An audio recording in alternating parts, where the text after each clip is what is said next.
Subscribe करो। पद्य भाग होता है, उसमें रेखा चित्र व निबंध से संबंधित प्रश्न देखने को मिलते हैं। पहला प्रश्न होता है आचरण की सभ्यता देश ही निराला है। इसमें न शारीरिक झगड़े होते हैं और न मानसिक और न आपके सामने आध्यात्मिक। देखो तो यूनिट फर्स्ट और सेकंड दोनों से प्रश्न देखने को मिलेंगे, तो दोनों से करवा रहा हूं आपको। क्या बताया गया? आचरण की सभ्यता देश ही निराला है, जहां पर ना शारीरिक झगड़े होते हैं, ना मानसिक और न आध्यात्मिक। ना वहां पर कोई ऊंचा होता है, ना नीचा होता है, ना कोई धनवान होता है, ना कोई निर्धन होता है। वहां की प्रकृति का नाम नहीं है, वहां प्रेम और एकता का खंडाजे। तो थाना कठे ना कठे सभी पाठकों को पहला चैप्टर से आपके सामने जो सरदार पूर्ण सिंह है ना, आचरण की सभ्यता। क्यों आचरण की बात हो रही है? तो आचरण की बात कटे हो रही है सरदार पूर्ण सिंह के द्वारा जो आचरण की जो सभ्यता जो लिखी गई ना, उनमें कठे ना कठे आचरण की बात है। तो ये प्रश्न कठे ना कठे उठे से ही निकल के आए होंगे। समझ में आ गया आपको अच्छे से?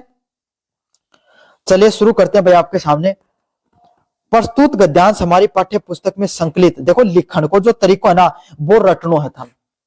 ये कम से कम 5 चैप्टर ही था रहे, 5 चैप्टर का ये ऊपरलो नीचलो तो सेम रखो, तो अन्य अच्छे से रट लियो भाई। जहां पर आचरण की बात हो वहां पे आपके सामने प्रसंग में आपके सामने ये जो संदर्भ और प्रसंग एक ही होता है, इसमें आपको यही चीज लिख के आनी है। क्या लिख के आनी है?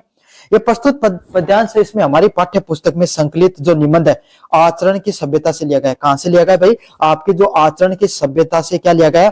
पूरा का पूरा संकलित निबंध लिया गया है। इसमें जो प्रसिद्ध निबंधकार है कौन? सरदार पूर्ण सिंह है। इसके अंदर ये भाई किसके द्वारा लिखा गया है? सरदार पूर्ण सिंह के द्वारा आपके सामने जो प्रसंग है वो आपके सामने लिखा गया है। कहां से? आचरण की सभ्यता से लिया गया है। इस अंश में लेखक एक आदर्श समाज और श्रेष्ठ आचरण वाले व्यक्ति के आंतरिक संसार की बात करते हैं। इसमें लेखक क्या करते हैं? एक जो हमारा आदर्श समाज किस प्रकार का होता है, मतलब एक आदर्श हमारा समाज किस प्रकार से होता है, एक श्रेष्ठ आचरण वाला व्यक्ति किस प्रकार का होता है, उसके बारे में विस्तृत रूप से बात की गई। किसके बारे में बात की गई है? आपके सामने की एक आदर्श कोई भी हमारा जो समाज है उसमें जो आदर्श समाज किस प्रकार से होता है उसकी बात की गई है, और उसमें भी आदर्श समाज में एक श्रेष्ठ व्यक्ति की क्या पहचान होती है उसके बारे में बात की गई। तो ए लाइन तो रट लो। अगर आचरण की सभ्यता से अगर कोई प्रश्न आओगो, प्रसंग व्याख्या को सेम टू सेम चिपका के आना था। लेखक कहते हैं कि श्रेष्ठ आचरण का निवास होता है। लेखक क्या कहते हैं? श्रेष्ठ आचरण का निवास होता है वह स्थान या मन का भाव सबसे अनूठा आता है। लेखक के कहने को प्रयास कर रहे हैं, जो ऊपरली पंक्ति है उनके कहने को प्रयास कर रहे हैं कि आचरण की सभ्यता का देश ही निराला है। देखो इसको अर्थ यही है, जठे जी देश में जी स्थान में जठे आपका सामने बढ़िया व्यवहार का लोग नहीं भाई थे। एक बात सोचो थाने एक जगह जठे लड़ाई झगड़ा चल रहे हैं, एक जगह जठे प्रेम से रहे, उठे दो जगह जान को मौका मिले तो कटे जाओगा। जठे लोग आराम से शांति से प्रेम भाव से रहे, उठे तो जाना पसंद करोगा ना। तो यही चीज आपके सामने उनके द्वारा कही गई है कि आचरण की जो सभ्यता है ना उसकी बात ही अलग है ना। उठे रहने वाले लोगों की बात ही अलग होती है। वहां पर आपके सामने वहां पर रहने वाले लोगों के ना तो कभी झगड़े दिखाई पड़ते हैं, समझ में आ गया, ना ही कोई मानसिक और आध्यात्मिक। मतलब अया का जठे आपके सामने बढ़िया आचार व्यवहार के जो लोग रहते हैं वहां पर आपके सामने किसी प्रकार का ना तो कोई झगड़ा होता है, मतलब हाथापाई भी कोई नहीं हुआ है, ना कोई मानसिक रूप से लड़ाई कैसे होती है भाई। कई आदमी है सोचा कि भाई ये आदमी को बुरा हो जा, वो आदमी आजकल ज्यादा पढ़ाई में चल रहा है नीचे ना जा थोड़ा, सोचा ना अपन किसी इंसान का बुरा सोचते हैं तो अपन मानसिक रूप से क्या कर रहे हैं भाई? लड़ाई कर रहे हैं। मानसिक रूप से आपके सामने क्या कर रहे हैं? किसी इंसान के बारे में बुरा आचरण सोच रहे हैं। और ना ही आध्यात्मिक लड़ाई क्या होती है भाई? आपके सामने आध्यात्मिक रूप से जैसे कोई इंसान क्या करते हैं, पूजा पाठ के माध्यम से किसी इंसान को परेशान करने का प्रयास करते हैं, तो इस प्रकार की भी गतिविधियां वहां पर देखने को नहीं मिलती हैं। उस समाज में आपके सामने जो वहां पर जो समाज होता है वहां पर कोई ना तो कोई ऊंचा होता है ना कोई नीचा होता है। मतलब इस प्रकार के समाज में आपके सामने न तो कोई ऊंचा होता है, मतलब इस प्रकार के समाज में ना तो कोई उच्च कुल में कोई व्यक्ति होगा, ना ही कोई नीचे कुल में कोई व्यक्ति होगा आपके सामने। समझ में आ गया आपको अच्छे से? मतलब ना ही तो कोई आपसे वहां पर ऊंचा है ना कोई नीचा है, मतलब सभी लोग आपके बराबर हैं।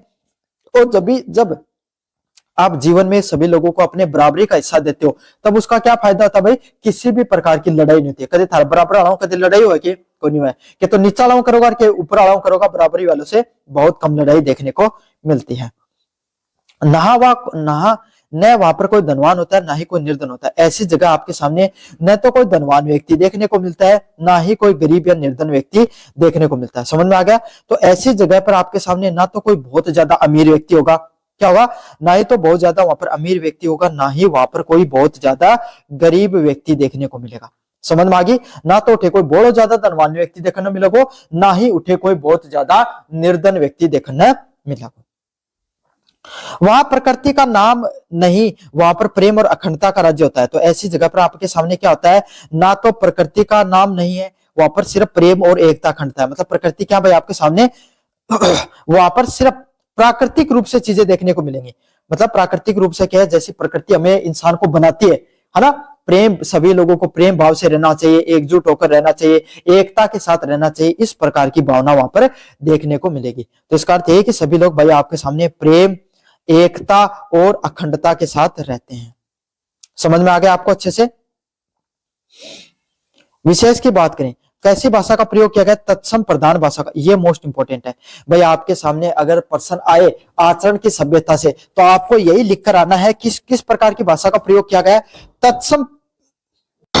चलिए भाई अगले वाले पद्यांश की तरफ बढ़ते हैं। आपके सामने गद्यांश में जो सप्रसंग व्याख्या करवानी होती है, अगले वाले की तरफ बढ़ते हैं आपके सामने। गीसा ने कभी कुछ नहीं मांगा, पर उसे रोम रोम से जो कृतज्ञता की प्रार्थना मिलती रहती थी, उसी में अपनी सुख सुविधाओं के बीच भी सुन लेती हूँ। वह छोटा सा जीवन उस अंधकार से चमकने वाले जुगनू के समान था। मतलब क्या बताया गया है, गीसा उसने कभी भी माँ देवी वर्मा से कुछ नहीं मांगा था, है ना। तो उसके बारे में अपन विस्तार से पढ़ेंगे, एक बार मैं आपको पढ़ के बता रहा हूं। वह अपनी नन्ही सी ज्योति से पूरे परिवेश को क्या कर देता था, अलौकित कर देता था। पूरा का पूरा जो आपके सामने परिवेश होता था, उसको क्या कर देता था, अलौकित करने का काम करता था। प्रस्तुत पंक्तियां महादेवी वर्मा द्वारा रचित प्रसिद्ध गीसा से ली गई। तो सबसे पहले तो आपको इस चीज का ध्यान रखना है, आप जब पढ़ो ना, इस पेपर को पढ़ो, तब आपको क्या करना है, आपको गीसा से संबंधित अगर कोई भी प्रसंग व्याख्या है, तो भाई आपके सामने क्या करनी है, यही की यही लाइनें सेम टू सेम चिपका देनी है ना। क्या है इसमें, प्रस्तुत पंक्तियां महादेवी वर्मा द्वारा रचित प्रसिद्ध जो रेखा चित्र है, जिसमें गीसा के बारे में बताया, क्या बताया गया है, जो गीसा का जो चरित्र है उसके बारे में बताया गया है। लेखिका ने यहाँ अपने शिष्य गीसा के निस्वार्थ भक्ति और आंतरिक गुणों के बारे में बताया गया है। क्या बताया है, लेखिका ने यहाँ जो गीसा ना, उसका जो निस्वार्थ भाव से भक्ति की गई, उसने जो अपनी जो लेखिका है उससे निस्वार्थ भाव से क्या करता, वो आपके सामने भाई अपने गुरु का मान रखता है, उसकी भक्ति करता है, और उसके वो गीसा का व्यवहार कैसा है, इसके बारे में इस आपके सामने जो पूरा का पूरा चैप्टर इसके बारे में बताया गया है। लेखिका कहती है कि गीसा एक अत्यंत निर्धन बालक है।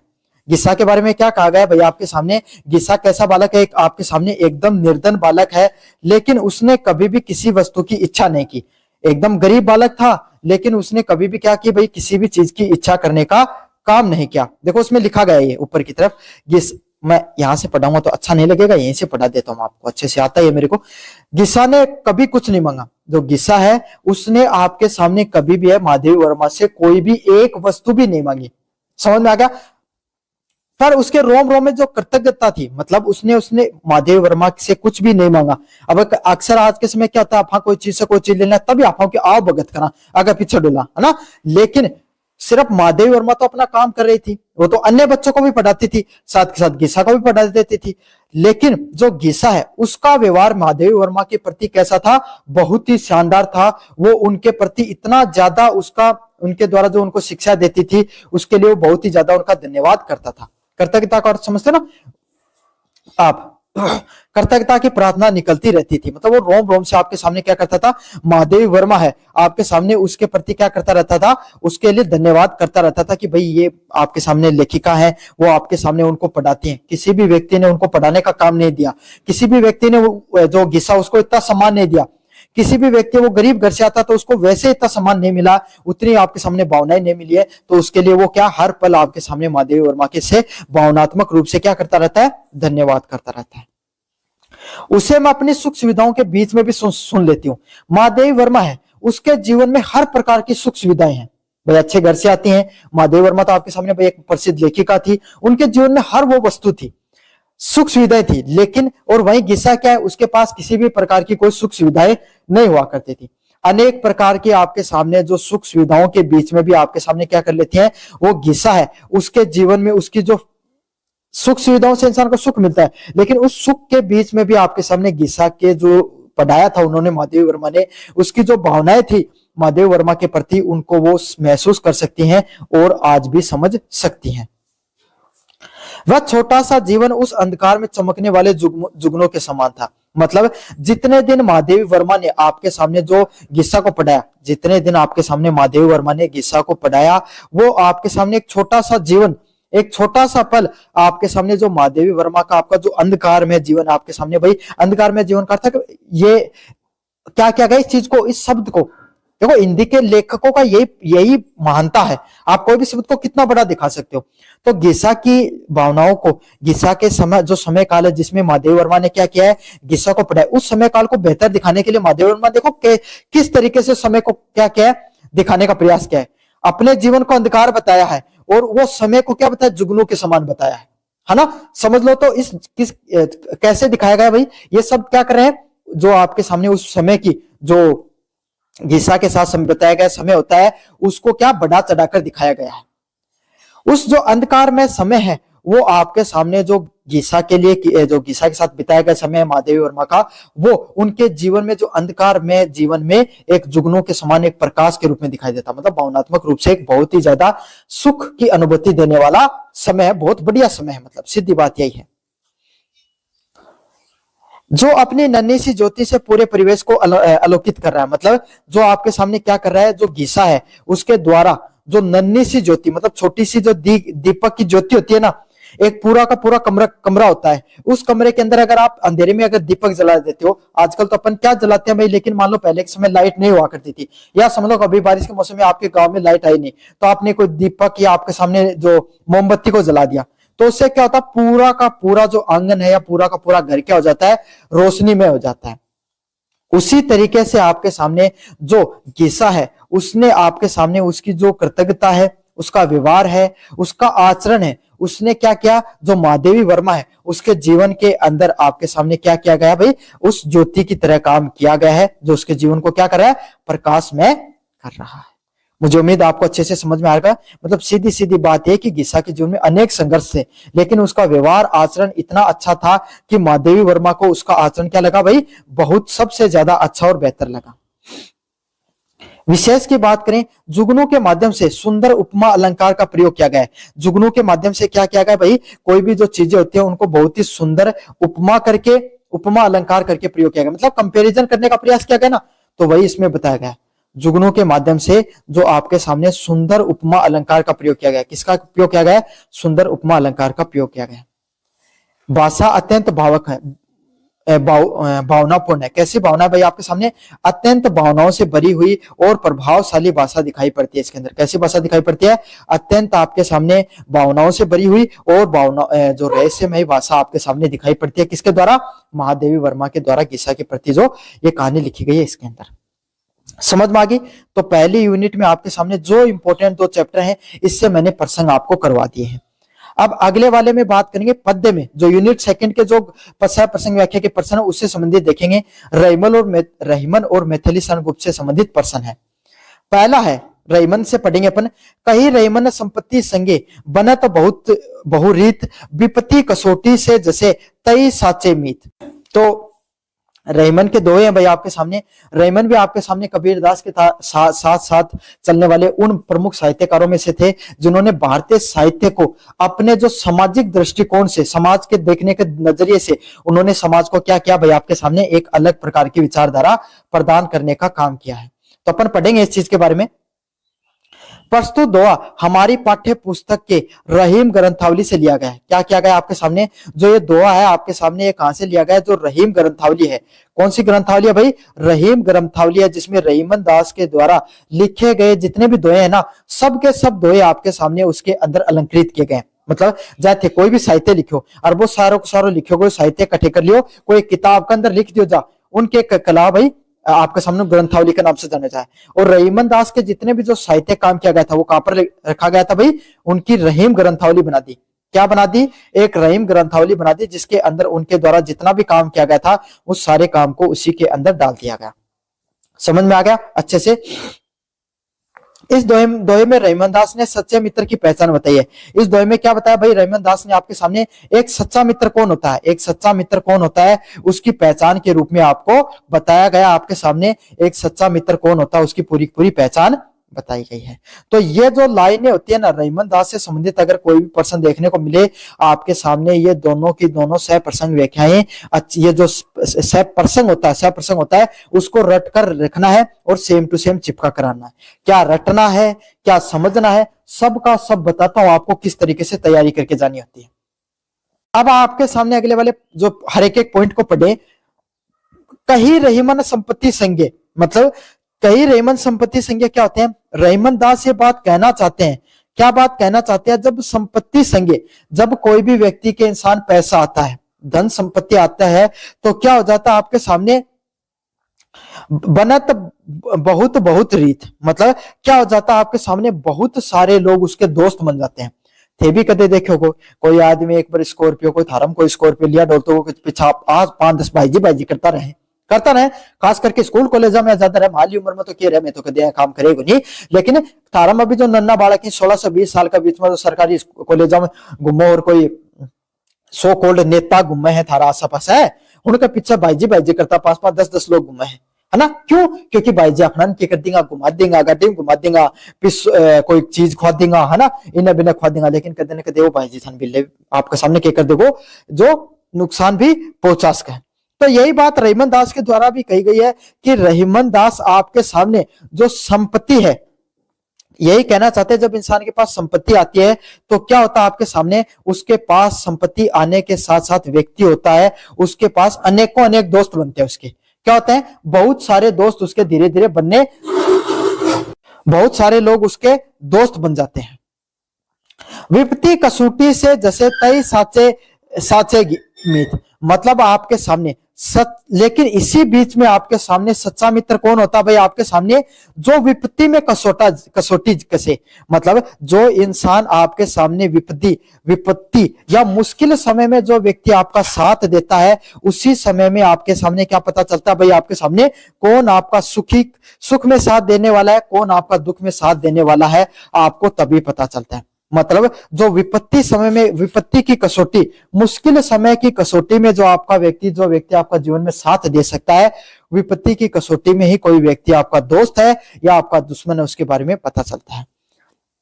विपत्ति कसौटी जय कसे तय सचे मित, जिस तरीके से सोने को आपके सामने जब घिस कर ये पता चलता है कि वो सही सोना है या आपके सामने नकली सोना है, वैसे ही दोस्त आपके सामने सच्चा है या आपके सामने सिर्फ मतलब के लिए रहता है, वो कैसे पता चल सकता है? जब विपत्ति का समय आता है। कैसा समय आता है? विपत्ति का समय आता है, तभी आपके सामने पता चलता है। समझ में आ गया आपको अच्छे से? अगले वाला प्रश्न है विशेष। विशेष में क्या दिखाया गया है? विपत्ति कसौटी का रूपक अलंकार है। विपत्ति कसौटी का क्या अलंकार है? रूपक अलंकार है। कैसा अलंकार है भाई? आपके सामने रूपक अलंकार है। कैसा अलंकार है? रूपक अलंकार के रूप में उसको जाना जाता है। विपत्ति कसौटी में कौन सा अलंकार है भाई? आपके सामने रूपक अलंकार है ना? बताया गया है कि विपत्ति जब कसती है तब आपके सामने पता चलता है कि कैसा है। ये दोहा नीतिगत शिक्षा देता है। कैसी शिक्षा देने का काम करता है भाई? आपके सामने नीतिगत शिक्षा देने का काम करता है। तो ए दोनों लाइन रट लियो, चाहे इकट्ठे भी हो। ये विपत्ति कसौटी तो मत लिख देना, कोई और दूसरा में जाके थारा मनवा बोल लिख दियो। अगर थान ज्ञान है तो बढ़िया है। निचली लाइन तो अगर आपके सामने रहीमन दास का दोहा आए तो आपके सामने अच्छे से करके चले जाना। समझ में आ गया आपको अच्छे से? अगले वाला है निम्नलिखित गद्यांश में सह प्रसंग व्याख्या कीजिए। मतलब आपके सामने जो गद्यांश दिया गया है, पद्यांश दिया गया है, उसको आपको सह प्रसंग व्याख्या करनी है। मैथिली शरण गुप्त से है। सहानुभूति चाहिए महाभूति है, वही वसी कर्त सदैव है वहां, वही समय वही विरुद्धवाद बुद्ध का दया प्रभाव में बहा, विनित लोक वर्ग क्या न जो सामने झुका रहा, है ना? इसमें क्या भाई आपके सामने प्रस्तुत काव्यांश किसके द्वारा लिया गया? राष्ट्र कवि जो आपके सामने मैथिली शरण गुप्त हैं। कौन है जो राष्ट्र कवि के रूप में अपन जो मैथिली शरण गुप्त को जानते हैं, उनके द्वारा आपके सामने जो काव्यांश लिखा गया है। इसमें क्या बताया गया? उनकी जो कविता है मनुष्यता, कौन सी कविता है? मनुष्यता से आपके सामने लिया गया है। जो मैथिली शरण गुप्त के द्वारा जो आपके सामने मनुष्यता में जो लिखा गया है, उससे आपके सामने पद्यांश लिया गया है। क्या कहते हैं?